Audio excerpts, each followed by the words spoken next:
The new CEO told us that younger engineers work for half the salary, as he announced the immediate termination of all senior staff following their acquisition of our engineering firm. My name is Gregory Stone, 49 years old, principal structural engineer with 23 years of experience in large-scale infrastructure projects. I had dedicated over 2 decades to building Montgomery Engineering into one of the region's most respected firms, specializing in complex seismic design and federal compliance requirements for major infrastructure projects. When CEO Brandon Walsh concluded his cost-cutting presentation by stating that recent graduates could handle our responsibilities just as effectively at significant savings to the company, I simply said, "Congratulations on your efficiency strategy." What Walsh didn't realize was that I had spent 23 years building personal relationships with major clients who contracted with our firm specifically for my expertise and track record, not for our corporate brand or junior staff capabilities. The meeting took place in our main conference room on a Wednesday morning, 3 weeks after the acquisition had been finalized. Walsh had flown in from Chicago with his CFO, Michael Torres, and head of operations Jennifer Hayes to implement what they called organizational optimization. Gentlemen, the acquisition of Montgomery Engineering represents an opportunity to modernize operations and improve profitability through strategic workforce management, Walsh began, reading from prepared notes. I exchanged glances with the 8 other senior engineers seated around the conference table. We represented over 180 years of combined experience in structural, civil, and environmental engineering. Our analysis indicates that current staffing costs exceed industry standards by approximately 40%. Senior engineer salaries average $145,000 annually, while recent graduates can provide equivalent services at $65,000 per year. The mathematical simplicity of Walsh's reasoning was impressive in its complete ignorance of how professional engineering actually functioned. Effective immediately, all senior positions will be eliminated and replaced with junior staff who bring fresh perspectives and cost-effective solutions to our client relationships. My colleague Robert Kim, who specialized in earthquake-resistant design for hospitals and schools, raised his hand. What about the professional engineer certifications required for our current projects?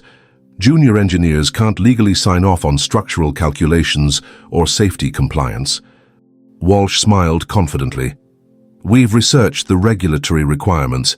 Junior engineers can work under general supervision and will contract temporary PE certifications as needed for final approvals. The response revealed Walsh's fundamental misunderstanding of professional engineering licensing and legal liability. PE certifications couldn't be contracted temporarily, and junior engineers working without proper supervision on complex projects violated both state regulations and client contractual requirements. The transition will begin immediately, CFO Torres announced. Severance packages include 2 weeks' pay plus accumulated vacation time. Non-compete agreements remain in effect for 18 months, as specified in your original employment contracts.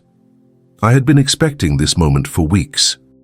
The acquisition agreement had promised continuity of senior staff and preservation of client relationships, but corporate acquisitions rarely honored such commitments when short-term cost savings were available.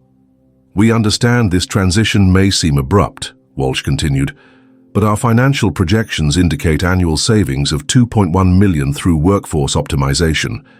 These efficiency improvements will allow us to offer more competitive pricing while maintaining service quality. The disconnect between Walsh's projections and operational reality was staggering. He was eliminating the expertise that clients specifically contracted for while assuming that service quality would remain unchanged. After the meeting, I returned to my office and began organizing the files I had maintained throughout my career. Client contact information, project documentation, professional certifications, and correspondence that chronicled decades of successful engineering relationships. I called my attorney, Patricia Morgan, who had handled various professional matters over the years. Patricia, I need to review my employment contract and non-compete obligations. The new owners just terminated all senior staff and plan to replace us with recent graduates. She agreed to meet that afternoon. I spent the remaining morning hours reviewing the client contracts I had been managing as lead engineer. $47 million in active projects across 3 state transportation departments, 2 Fortune 500 companies, and multiple municipal governments. Every contract specifically named me as the responsible professional engineer for structural design and safety compliance. The new owners had inherited these contracts along with the firm, but they apparently didn't understand that clients had hired Montgomery Engineering specifically for our senior staff expertise, not for our corporate entity or cost structure. My replacement had already been selected, David Chen, a 24-year-old graduate engineer with 18 months of experience and no professional engineering license. Bright kid, decent technical skills, but completely unqualified for the complex federal compliance and seismic design work that comprised 80% of my current responsibilities. I spent the afternoon with Patricia reviewing my contractual obligations and determining what professional activities were permitted during the 18-month non-compete period. Gregory, you're prohibited from working for direct competitors or soliciting Montgomery's existing clients, she explained. But you can accept work from clients who approach you independently, and you can establish a consulting practice that doesn't directly compete with Montgomery's services. The distinction was important. I couldn't actively recruit Montgomery's clients, but I could respond professionally if they initiated contact seeking alternative engineering services. What about the professional engineer licenses and certifications that are in your name? Patricia asked. That was the critical issue Walsh had overlooked. Professional engineering licenses belonged to individual engineers, not to corporations. When I left Montgomery, my PE certifications left with me, regardless of the company's ongoing projects. The active projects that require my professional seal will need to find alternative certified engineers if they want to continue, I explained. Junior engineers can't legally perform that work, and contracting temporary PE certifications isn't possible under state regulations. Patricia nodded. So the new owners eliminated the professional certifications that their active contracts require. Exactly. They saved $2.1 million in salary costs while potentially creating millions in liability exposure and contract violations. I walked back to my office and began preparing comprehensive handover documentation for David Chen. Not because I wanted to help Walsh's cost-cutting strategy succeed, but because professional ethics required thorough transition of ongoing responsibilities. Over the next 2 weeks, I would document every aspect of my current projects, clearly noting the professional certification requirements, federal compliance standards, and specialized expertise that each contract demanded. If David Chen and the new management chose to proceed without proper qualifications, that would be their decision and their liability. Have you ever watched leadership eliminate the expertise that made their organization valuable while confidently predicting that nothing important would change? Professional competence isn't interchangeable with cost savings, regardless of what financial projections suggest. My 23-year career at Montgomery Engineering had been built on the foundation of technical excellence and client relationships that extended far beyond typical vendor arrangements. The firm I was leaving behind represented decades of professional development, specialized expertise, and personal connections that couldn't be transferred to replacement staff through training manuals or organizational charts. I had joined Montgomery straight from graduate school in 2001, when the firm employed 12 engineers and focused primarily on residential and small commercial projects. My specialty in seismic design and federal compliance requirements had positioned me to pursue larger infrastructure contracts that transformed Montgomery into a regional leader in complex engineering projects. The breakthrough came in 2008 when I successfully designed earthquake-resistant modifications for the State Transportation Department's aging bridge infrastructure. The project required innovative engineering solutions that exceeded federal seismic standards while maintaining traffic flow during construction. Gregory's earthquake analysis prevented what could have been catastrophic structural failure during the next major seismic event, State Engineer Amanda Rodriguez had written in her project evaluation. His expertise saved taxpayers millions in potential reconstruction costs while ensuring public safety. That success led to additional state contracts worth over $180 million during the following decade. My reputation within transportation engineering circles had made Montgomery the preferred firm for complex seismic retrofitting and federal compliance projects. The client relationships I had developed were based on personal trust and demonstrated expertise, not corporate marketing or competitive pricing. State agencies and municipal governments specifically requested my involvement in their projects because they had confidence in my technical capabilities and ethical standards. "We don't just hire Montgomery Engineering," Transportation Director Robert Wilson had told me during our last project review. "We hire Gregory Stone's expertise and professional judgment. That's what our taxpayers are paying for, and that's what they deserve." The Fortune 500 clients I served had similar expectations. When pharmaceutical giant Harrison Industries needed seismic compliance for their new research facility, they specifically contracted for my personal involvement in the structural design and safety certification. "Our research operations cannot afford structural failures or safety violations," Harrison's facilities director, Sarah Mitchell, had explained. "We need an engineer with proven expertise in complex seismic design and federal regulatory compliance. That's why we came to you." These relationships had been developed through consistent delivery of high-quality engineering services, innovative solutions to complex technical challenges, and absolute reliability in meeting project deadlines and safety standards. But the new owners apparently viewed these client relationships as corporate assets that could be maintained by any qualified engineer, regardless of experience level or specialized expertise. Walsh's assumption that recent graduates could provide equivalent services demonstrated fundamental misunderstanding of how professional engineering relationships actually functioned in complex infrastructure projects. My current project portfolio included a $23 million bridge replacement for the State Transportation Department that required specialized knowledge of federal seismic design standards, environmental compliance protocols, and construction sequencing in active transportation corridors. The Harrison Industries Research Facility expansion represented $12 million in structural engineering work that demanded expertise in clean room environmental controls, specialized foundation systems, and pharmaceutical industry regulatory requirements. Municipal water treatment plant upgrades across 3 counties totaled $8 million in engineering services that required knowledge of EPA compliance standards, environmental impact assessments, and public utility coordination protocols. Each project had been awarded to Montgomery specifically because clients trusted my personal expertise and professional track record in their specialized requirements.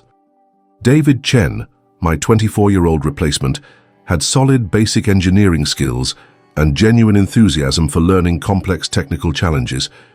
But enthusiasm couldn't substitute for the professional engineer certification required to legally approve structural calculations, and basic skills couldn't replace the specialized knowledge that federal compliance projects demanded.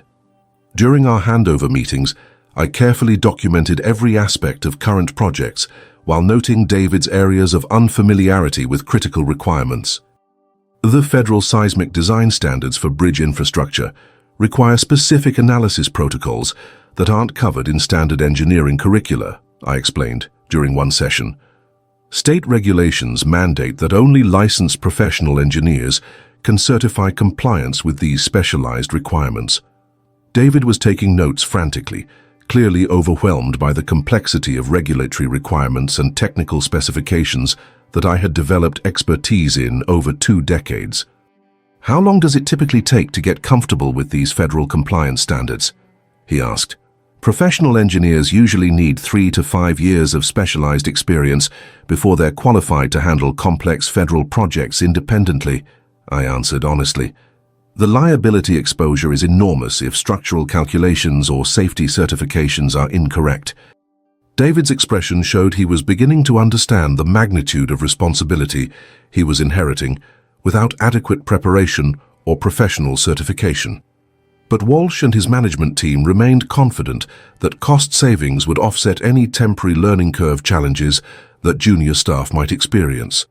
"Gregory's been here so long that he's probably overcomplicated these processes," CFO Torres had commented during one transition meeting.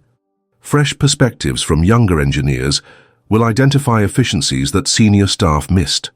The assumption that experience created unnecessary complexity rather than essential expertise revealed how little the new owners understood about professional engineering requirements. I continued my thorough documentation process while maintaining professional relationships with clients who were beginning to ask questions about the personnel changes at Montgomery. "Gregory, we heard rumors about staff changes at your firm," Transportation Director Wilson mentioned during a routine project call. "Our contracts specifically require your personal involvement in the structural design and safety certification. Will that continue?" "Robert, I'm transitioning my responsibilities to other engineers as part of organizational changes at Montgomery," I responded carefully. "I recommend discussing your specific professional certification requirements with the new management team." The conversation was professional and factual, but Wilson clearly understood the implications for projects that required specialized expertise and professional engineer certifications.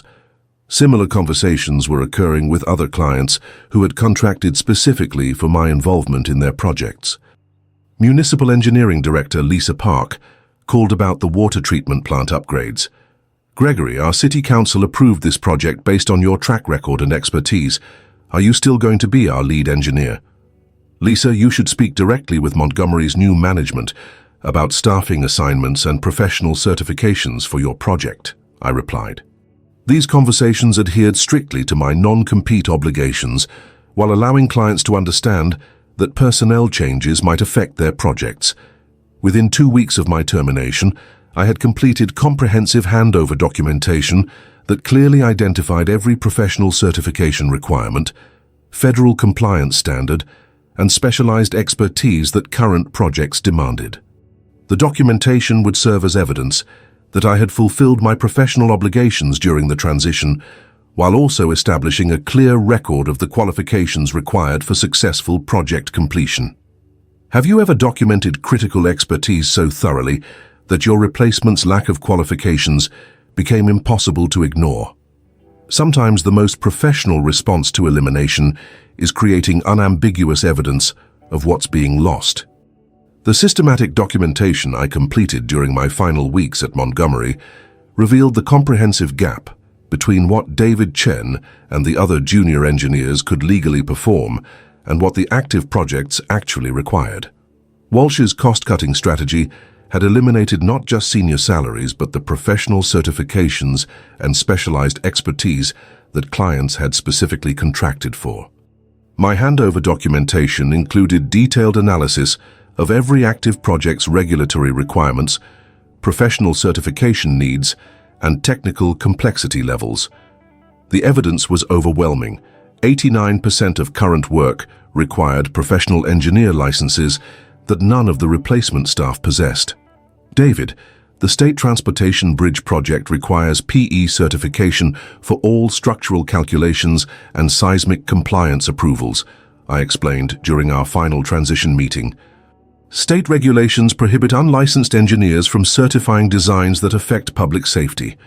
David had been studying the project files intensively, but his questions revealed fundamental gaps in understanding federal compliance requirements and specialized design standards. "Can I work on the calculations and have someone else review and approve them?" he asked. "State law requires that the professional engineer who certifies the design must have direct responsible charge of the work," I answered. "That means personal involvement in the analysis, not just review of someone else's calculations." The legal distinction was critical. Professional engineering regulations existed to ensure public safety through qualified oversight, not to provide rubber stamp approvals for work performed by unlicensed staff. I documented this conversation and David's questions in my transition notes, creating clear evidence that replacement staff understood their limitations and the legal requirements they couldn't meet. CFO Torres had attended several handover meetings and was becoming visibly concerned about the regulatory compliance issues I was identifying. "Gregory, you're making these projects sound much more complicated than necessary," he commented. "Surely there are ways to streamline these processes and reduce the certification requirements."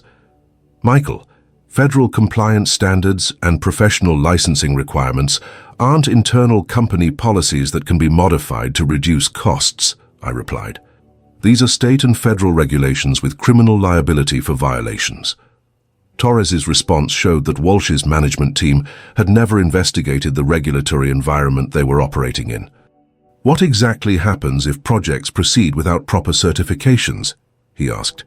State licensing boards can impose civil penalties, clients can terminate contracts for non-compliance, and engineers can face criminal charges for practicing without proper licenses, I explained. Professional liability insurance typically excludes coverage for work performed by unqualified staff. I documented Torres's questions and my responses in detailed notes that would serve as evidence that management had been clearly informed about regulatory risks before proceeding with unqualified staff.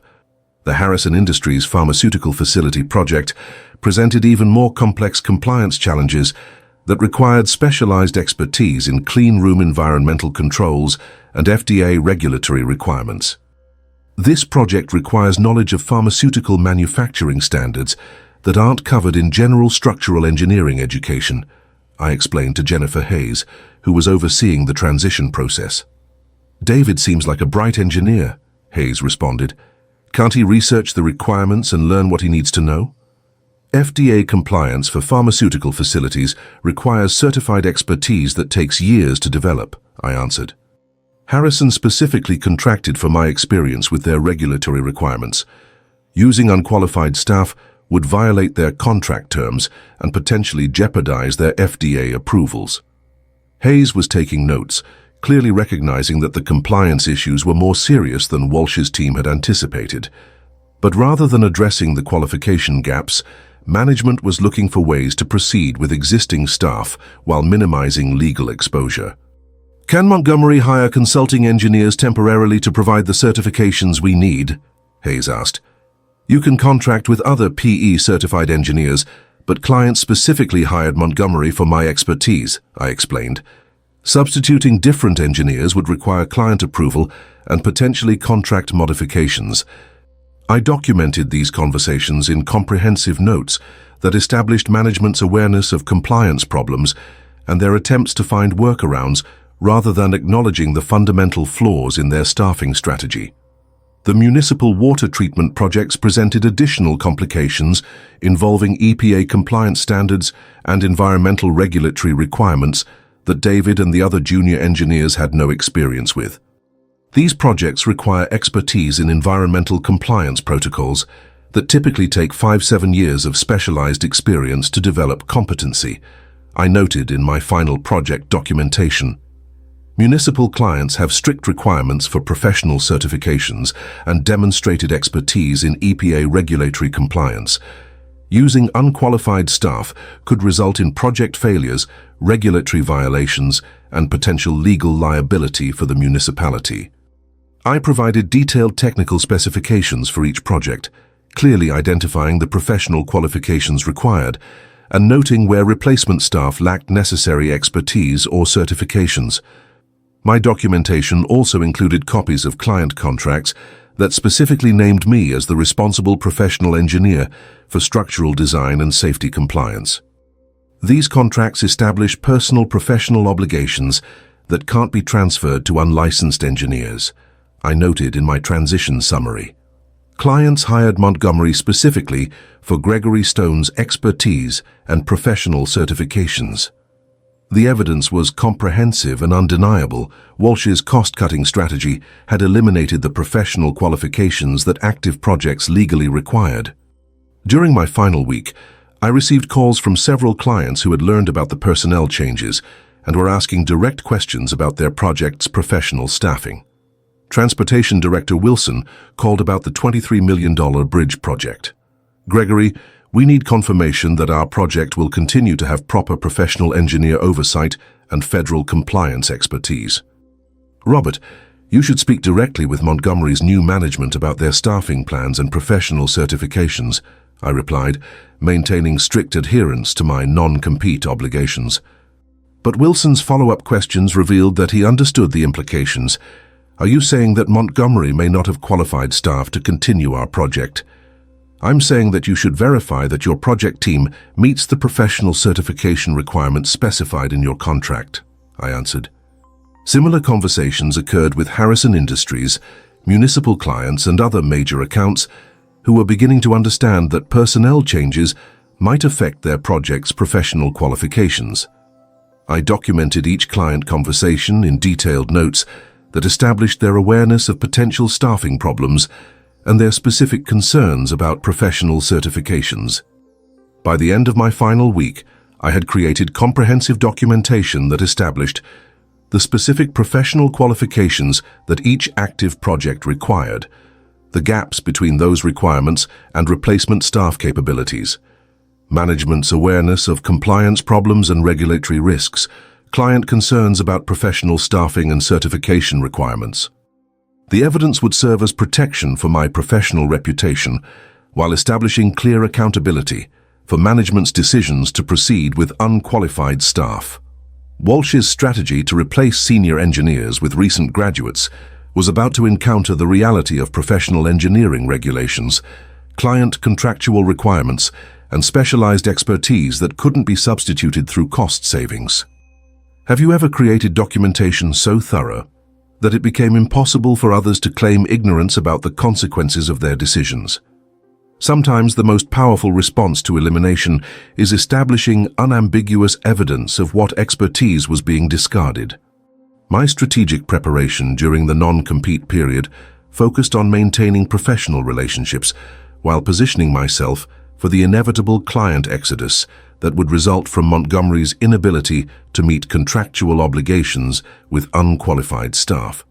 The 18-month restriction prevented me from actively soliciting clients, but it couldn't prevent me from preparing for opportunities that would arise when Walsh's cost-cutting strategy collapsed.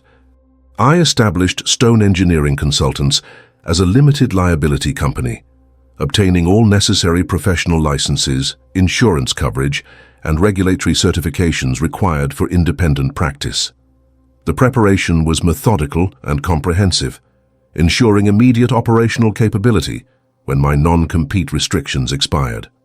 Gregory, you're essentially building a complete engineering firm during your restriction period, Attorney Patricia Morgan observed during one of our planning meetings.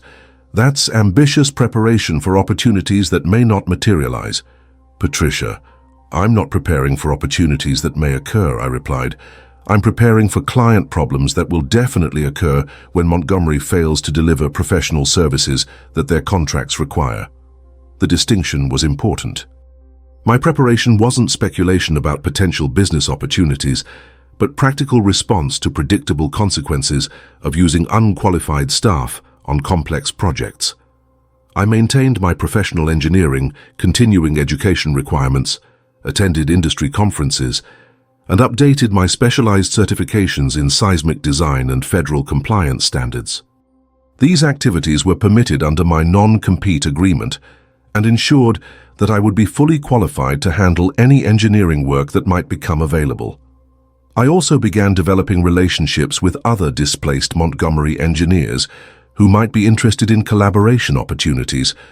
Robert Kim, the earthquake-resistant design specialist, had found temporary consulting work, but was interested in long-term partnership possibilities. Gregory, the new owners at Montgomery eliminated over 180 years of combined experience, Kim noted. There's going to be demand for that expertise when clients realize what they've lost. Senior environmental engineer Thomas Mitchell was similarly available for consulting arrangements. I've been contacted by 2 municipal clients asking about availability for water treatment projects, Mitchell reported. They're having problems with Montgomery's new staff on technical compliance issues. These conversations provided insights into client dissatisfaction that was already developing within months of the senior staff elimination. I carefully documented these interactions to ensure compliance with non-compete restrictions while gathering intelligence about market conditions and client needs. But the most significant preparation involved establishing relationships with engineering firms in non-competing markets who might serve as temporary partners for clients seeking alternative professional services. Anderson Engineering in Denver specialized in transportation infrastructure, but didn't compete directly with Montgomery's regional market. We'd be interested in partnership arrangements for complex seismic design work, Anderson's president Michael Davis explained during our discussion. Our firm has the capacity for additional projects, but we don't have your specialized expertise in federal compliance requirements. Similar conversations with Wilson Structural in Phoenix and Pacific Engineering in Seattle created potential collaboration networks that would allow rapid response to client needs without violating non-compete restrictions. The strategy was both legally compliant and professionally sound. Establish partnerships with qualified firms in non-competing markets who could provide immediate services while I completed my restriction period. Meanwhile, Montgomery's operational problems were becoming apparent through industry contacts and professional networks. The State Transportation Department is asking questions about professional certifications for the bridge project, transportation engineer Lisa Park mentioned during a professional conference. Word is getting around that Montgomery doesn't have qualified staff for federal compliance work. I listened without comment, maintaining strict adherence to non-compete obligations while gathering information about client concerns and project problems. Harrison Industries had apparently requested meetings with Montgomery management about professional staffing for their pharmaceutical facility project. Harrison's facilities director is concerned about FDA compliance issues, pharmaceutical engineering consultant Sarah Wilson reported. She's asking about alternative engineering firms with specialized expertise in clean room design.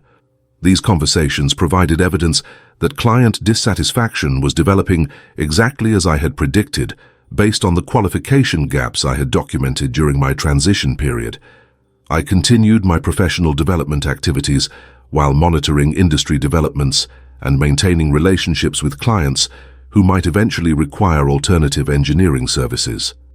The documentation I maintained during this period established my compliance with non-compete restrictions while preparing for business opportunities that would arise from Montgomery's predictable failures. Monthly meetings with attorney Patricia Morgan ensured that all activities remained within legal boundaries while positioning for future success. Your preparation strategy is comprehensive and legally sound, Morgan confirmed. When your restriction period expires, you'll be able to respond immediately to any business opportunities that develop. But even more important was the professional reputation I was maintaining within the engineering community.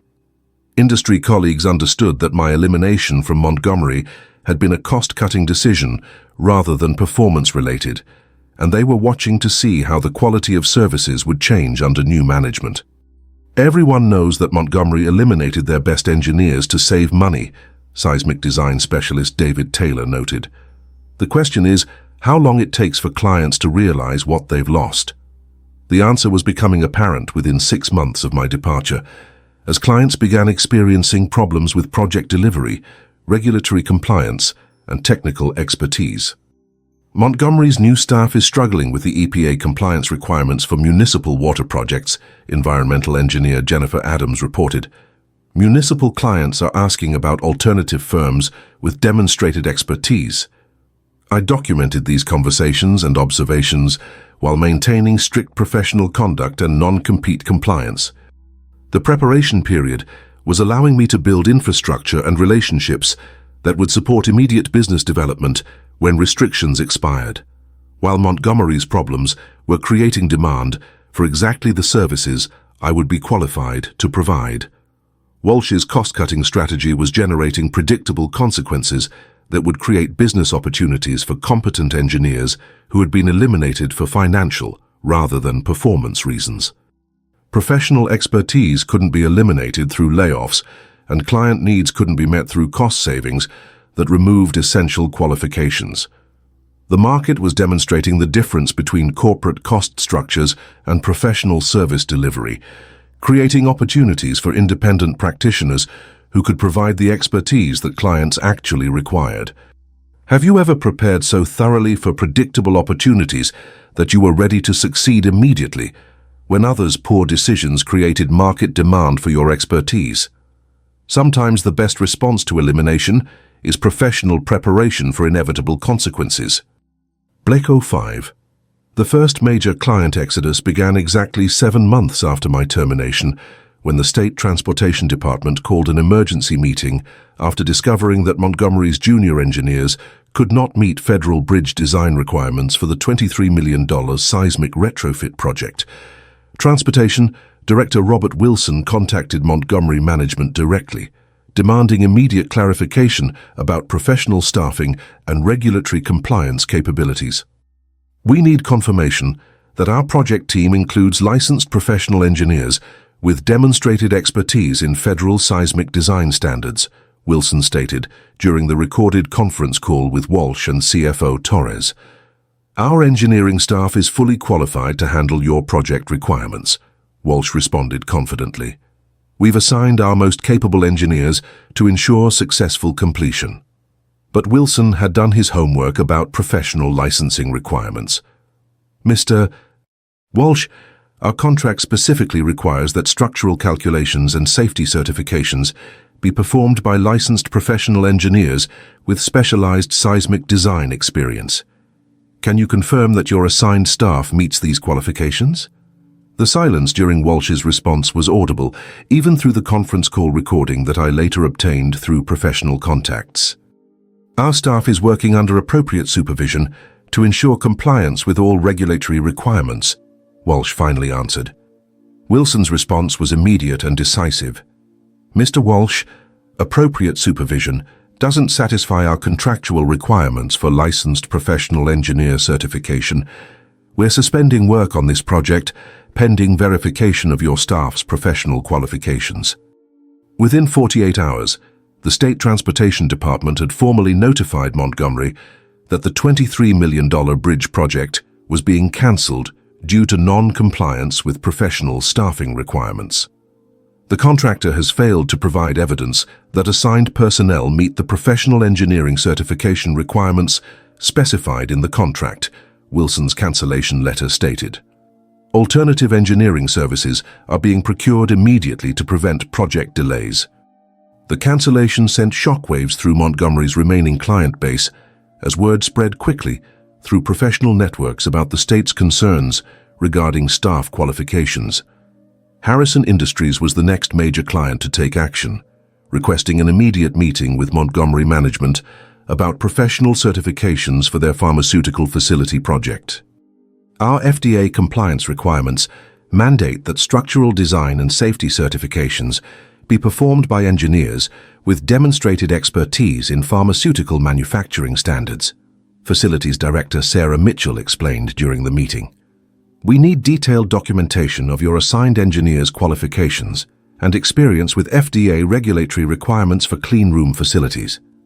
David Chen had been assigned to the Harrison project despite having no experience with pharmaceutical industry regulations or FDA compliance standards.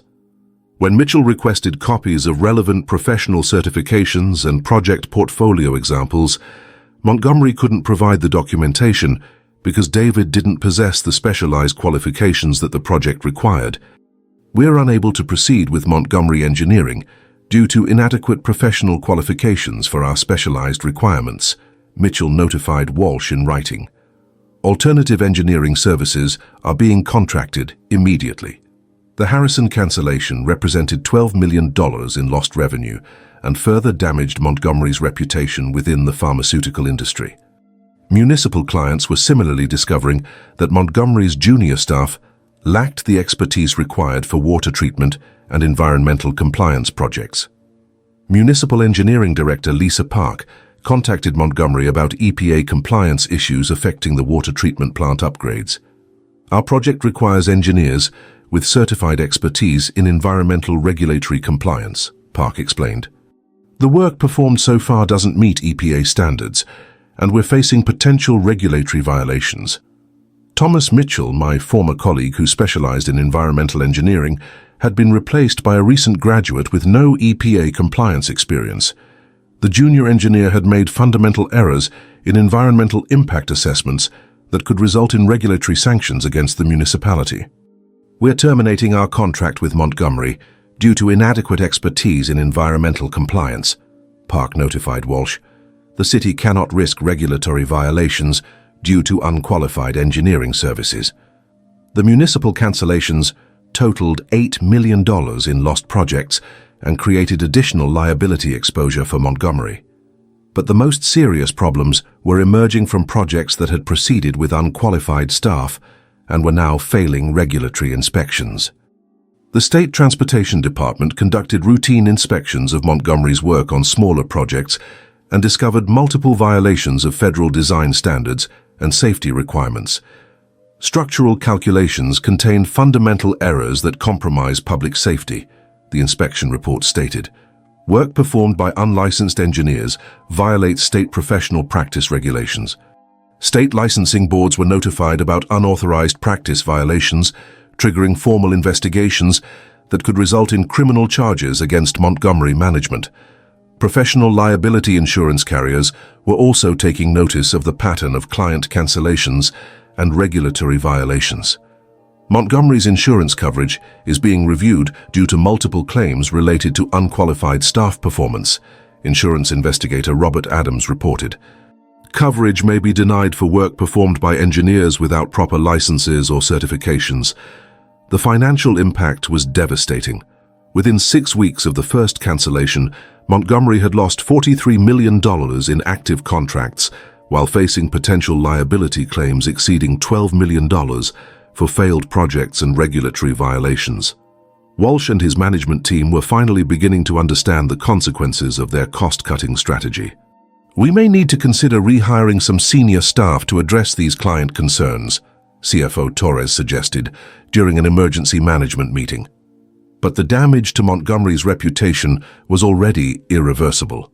Clients had lost confidence in the firm's ability to deliver professional services that met their regulatory and safety requirements.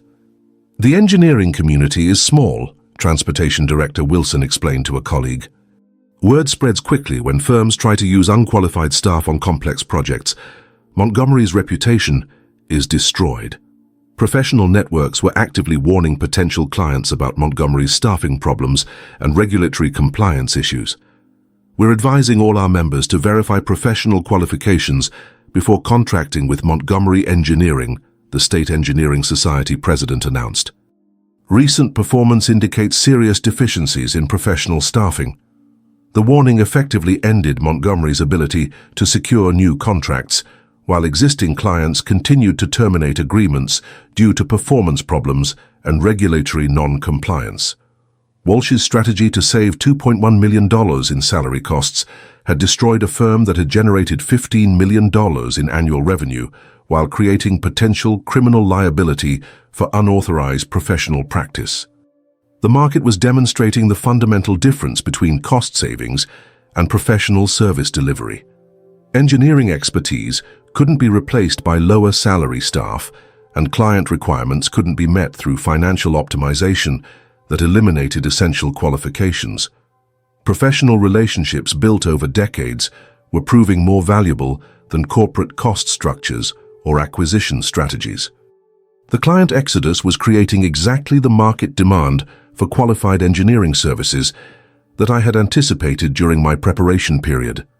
Have you ever watched cost-cutting decisions destroy an entire organization because leadership eliminated the expertise that created value for clients?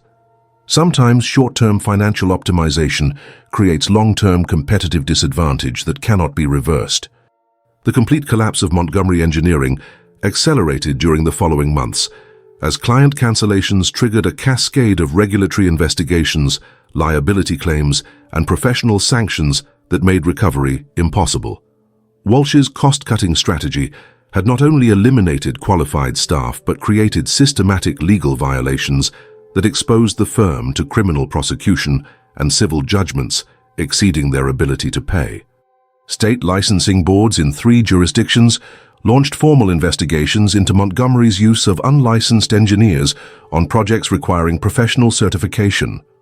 The Colorado Board of Professional Engineers issued preliminary findings that identified 17 separate violations of professional practice regulations. Montgomery Engineering permitted unlicensed individuals to perform engineering work requiring professional certification, falsely represented staff qualifications to clients, and allowed unauthorized individuals to make critical safety determinations affecting public welfare. the board's investigative report stated. Each violation carried potential penalties of $25,000 plus administrative costs, while criminal referrals were being prepared for unauthorized practice charges against Walsh and his management team. Federal agencies were also investigating Montgomery's compliance failures on projects involving federal funding and safety requirements. The Department of Transportation's Inspector General had identified potential fraud violations related to Montgomery's misrepresentation of staff qualifications on federally funded projects. The contractor certified that assigned personnel met federal professional qualification requirements, while knowing that staff lacked necessary licenses and expertise, the IG report stated. This constitutes potential contractor fraud that could result in criminal prosecution and debarment from federal contracting. The Federal Trade Commission was examining whether Montgomery's misrepresentation of professional capabilities to clients constituted unfair and deceptive business practices under federal consumer protection statutes. Professional liability insurance carriers had denied coverage for most of Montgomery's recent claims due to policy exclusions for work performed by unqualified staff. Insurance coverage specifically excludes claims arising from services provided by unlicensed individuals or work performed outside the scope of professional competence, carrier representative Jennifer Hayes explained. Montgomery's use of unqualified staff voids coverage for resulting damages. Without insurance coverage, Montgomery faced direct financial liability for all client damages, regulatory penalties, and legal costs associated with their compliance failures. The mounting financial exposure was approaching $18 million, while the firm's remaining revenue had declined to less than $2 million annually due to client exodus and reputational damage. Montgomery's remaining clients were terminating contracts as soon as legally possible to avoid association with the firm's regulatory problems and professional sanctions. We cannot risk our organization's reputation by continuing relationships with engineering firms facing criminal investigations and professional licensing violations, Municipal Director Lisa Park explained in her contract termination notice. Corporate clients were similarly distancing themselves from Montgomery to avoid potential liability for using services from firms under regulatory investigation. Harrison Industries requires that all professional service providers maintain appropriate licenses and regulatory compliance, Facilities Director Sarah Mitchell stated.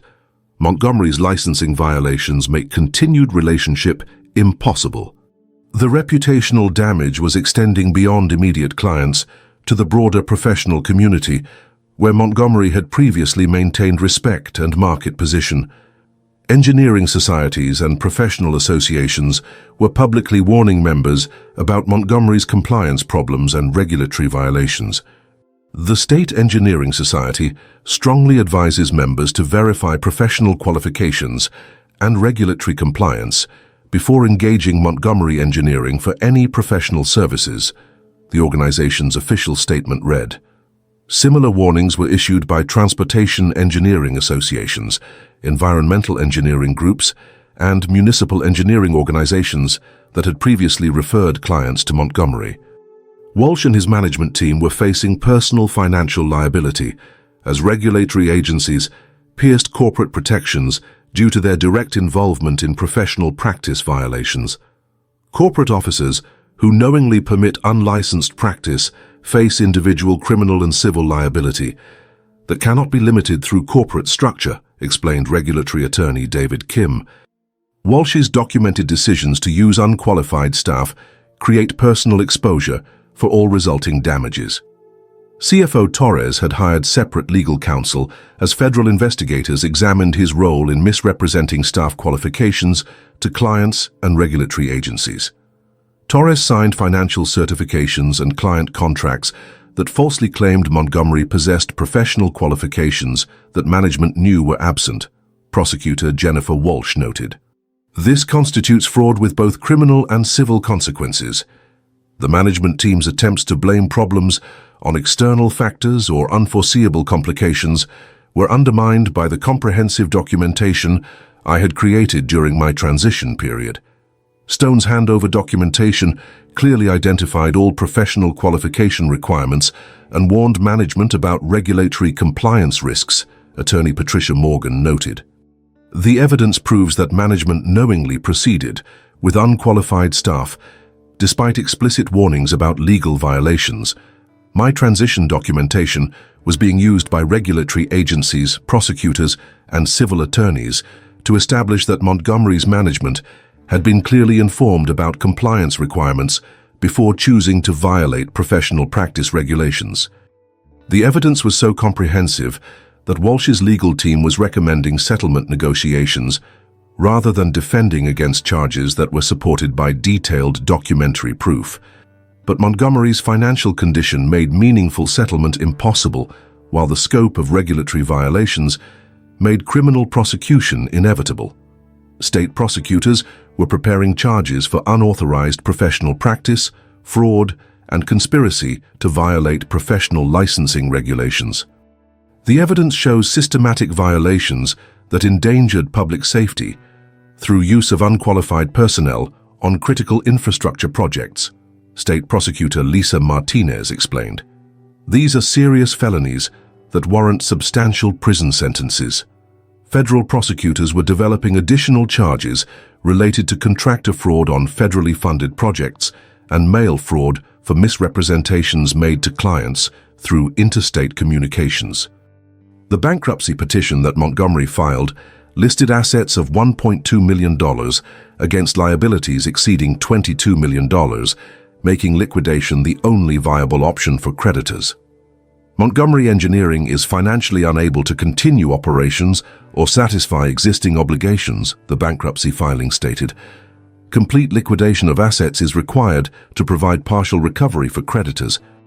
But even liquidation couldn't address the criminal liability that Walsh and his management team faced for their documented violations of professional practice regulations. The firm they had acquired for cost-cutting purposes was being dissolved while its management faced potential prison sentences and permanent disbarment from professional practice.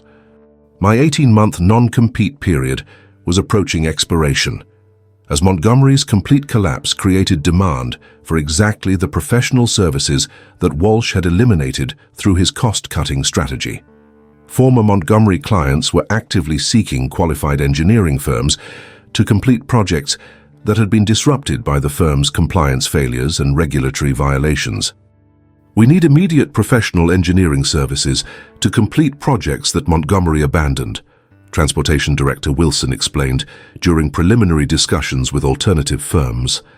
The state cannot afford additional delays due to contractor incompetence. The market demand for qualified professional services was creating opportunities for independent practitioners who could provide the expertise and regulatory compliance that clients required. Walsh's attempt to eliminate professional expertise through cost savings had created competitive advantages for displaced engineers who maintained proper qualifications and professional standards. Have you ever witnessed institutional collapse that was so predictable and well documented that it seemed inevitable once poor decisions eliminated essential capabilities? Sometimes cost-cutting strategies destroy the very expertise that created organizational value in the first place. Standing in my new office overlooking the city skyline 18 months after Montgomery's collapse, I reflected on how Walsh's attempt to eliminate professional expertise through cost savings had created opportunities for success that exceeded anything I had achieved as an employee. Stone engineering consultants had generated $8.4 million in first-year revenue, while Montgomery faced bankruptcy and criminal prosecution for the systematic regulatory violations that destroyed their client base. My new firm occupied 12,000 square feet in a modern office building, with specialized facilities for structural analysis, seismic design, and federal compliance work that positioned us to handle the most demanding engineering projects in the region.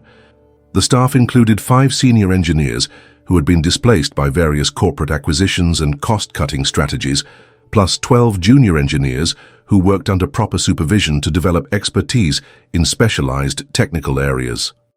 Working for an independent firm that values professional expertise and regulatory compliance is completely different from the corporate environment where cost savings override technical quality, Senior engineer Robert Kim observed during our quarterly review meeting. Kim had joined Stone Engineering after his own experience with corporate downsizing, bringing expertise in earthquake-resistant design that complemented our comprehensive service capabilities. Environmental engineer Thomas Mitchell had similarly joined our team, providing specialized knowledge in EPA compliance and environmental regulatory requirements that many clients demanded. Independent practice allows us to maintain the professional standards and technical excellence that clients actually need, Mitchell noted. We don't have corporate management interfering with engineering decisions for financial reasons. The client relationships I had maintained during my non-compete period had provided immediate opportunities when Stone Engineering became operational. Transportation Director Robert Wilson had been waiting for my availability to resume work on the state's seismic infrastructure projects. Gregory, the state needs qualified professional engineering services for bridge replacement and earthquake retrofitting projects, Wilson explained during our first contract meeting. Your expertise and track record are exactly what our transportation programs require. The State Transportation Department had awarded Stone Engineering a $15 million multi-year contract for seismic design and federal compliance services, significantly more than the individual projects I had handled at Montgomery. Harrison Industries had similarly been waiting for professional engineering services that met their pharmaceutical manufacturing requirements. We need engineers with demonstrated expertise in FDA compliance and clean room design, Facilities Director Sarah Mitchell explained. Stone Engineering's qualifications and professional track record are exactly what our facility expansion projects require. The Harrison contract totaled $6.2 million over 2 years, with options for additional projects based on successful performance and regulatory compliance. Municipal clients across 3 counties had contracted with Stone Engineering for water treatment, environmental compliance, and infrastructure projects that required specialized expertise in EPA regulations and federal funding requirements. Stone Engineering provides the professional qualifications and technical expertise that our projects demand, Municipal Director Lisa Park noted. Independent firms can focus on engineering excellence without corporate cost-cutting interference. The municipal contracts generated $4.8 million in annual revenue, while establishing our reputation for specialized expertise in environmental and regulatory compliance work. But beyond financial success, Stone Engineering had developed professional relationships based on technical competence and regulatory compliance, rather than corporate marketing or competitive pricing. Clients hire Stone Engineering because they need Gregory Stone's expertise and professional judgment, noted David Taylor, a consulting engineer who frequently collaborated with our firm. That's what professional service delivery should be based on. The contrast with Montgomery's approach was stark and instructive. Walsh had eliminated professional expertise to reduce costs, while Stone Engineering had built success through comprehensive technical capabilities and regulatory compliance. Professional engineering is about expertise, not cost optimization, I explained during an industry conference presentation. Clients need technical solutions that work, not financial strategies that eliminate essential qualifications. The regulatory investigations that had destroyed Montgomery were concluding with criminal convictions and professional sanctions that served as warnings to other firms considering similar cost-cutting strategies. Walsh had been sentenced to 4 years in federal prison for contractor fraud and unauthorized professional practice, plus restitution of $3.2 million to clients who had suffered damages from Montgomery's compliance failures. CFO Torres received 2 years in prison and permanent disbarment from financial management in professional service firms. The Montgomery prosecutions demonstrate that cost-cutting strategies that eliminate professional qualifications carry serious criminal liability, Federal Prosecutor Jennifer Walsh noted. Corporate executives cannot endanger public safety through use of unqualified staff without facing individual accountability. The criminal convictions had sent clear messages throughout the engineering industry about the consequences of misrepresenting professional capabilities or using unlicensed staff on projects requiring certified expertise. Industry associations had implemented new ethical guidelines and oversight mechanisms designed to prevent systematic abuse of professional licensing requirements. The Montgomery case changed how engineering firms approach staffing and professional qualification requirements, noted State Engineering Society President David Kim. Cost savings cannot override professional practice regulations without serious legal consequences. But the most significant impact was on independent professional practice, as qualified engineers recognized that corporate employment created vulnerabilities to cost-cutting decisions that could eliminate their expertise, regardless of performance or client value. Independent practice provides control over professional standards and client relationships that corporate employment cannot guarantee, observed environmental engineer Jennifer Adams. Gregory's success demonstrates the advantages of professional independence. Stone Engineering's success had attracted attention from other displaced engineers who were considering independent practice as an alternative to corporate employment vulnerabilities. Professional competence and client relationships are more valuable than employment security when corporations prioritize cost savings over technical expertise, Kim noted. Stone Engineering proves that qualified engineers can succeed independently. My experience had demonstrated that professional relationships built on expertise and trust were more durable than corporate structures based on cost optimization and financial efficiency. Clients valued technical competence and regulatory compliance over corporate marketing and competitive pricing, especially for complex projects where professional qualifications were essential for success. State agencies and major corporations need engineers who can deliver results that meet regulatory requirements, Transportation Director Wilson observed. They don't need corporate cost structures that eliminate essential professional capabilities. The lesson for other professionals facing similar corporate cost-cutting was clear. Maintain comprehensive documentation, preserve professional relationships, and recognize that expertise creates opportunities that transcend employment arrangements.